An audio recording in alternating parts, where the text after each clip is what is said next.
দেখুন, উপস্থিত আছেন আমাদের এখানে কাউন্সিলর অমিত তুলসিয়ান, লালন মেহরাজি, আমাদের সিনিয়র লিডার রাজেশ দা, অমিত আছে যুবনেতা, কাঞ্চন আছে, এবং কমিটির তরফ থেকে আমরা আজ বসেছি। কুলটি হনুমান মহাজন্মোৎসব কমিটির তরফ থেকে আমরা আজ একটা প্রেস বার্তা আপনাদেরকে দিতে চাই, এবং আপনাদের মাধ্যমে কুলটির যত সনাতনী সেবক আছে, সনাতনী বন্ধু আছে, তাদেরকে একটা বার্তা দিতে চাই যে আগামী 12 তারিখ হনুমান মহাজন্ম উৎসবে আমরা একটা ডিসেরগড় থেকে ধ্বজ যাত্রা লছিপুর সন্ন্যাসী স্থান পর্যন্ত আমরা করতে চলেছি, এবং সবাইকে আহ্বান করছি যে এইখানে যারাই সনাতনী সেবক আছেন, যারাই সনাতনীকে অবলম্বী মানুষ আছেন, তারা আসুন এবং আমরা পায়ে পা মিলিয়ে সেদিন এই যাত্রাকে সফল করি। হঠাৎ করে যাত্রা করার উদ্দেশ্য কি আপনাদের? হঠাৎ করে না, আপনারা দেখছেন যে মানুষের মধ্যে, আমাদের বিশেষ করে সনাতনী মানুষের মধ্যে হিন্দু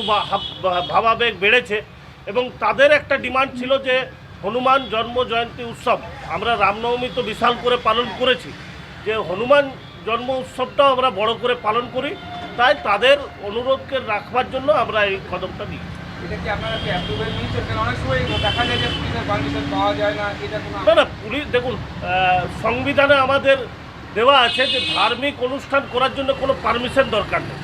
আমরা ল অ্যান্ড অর্ডার এবং ট্রাফিক যাতে ঠিকমতো থাকে তার জন্য পুলিশকে ইনফরমেশন দিয়েছি, এবং পুলিশের সাথে রীতিমতো যোগাযোগে আমরা আছি।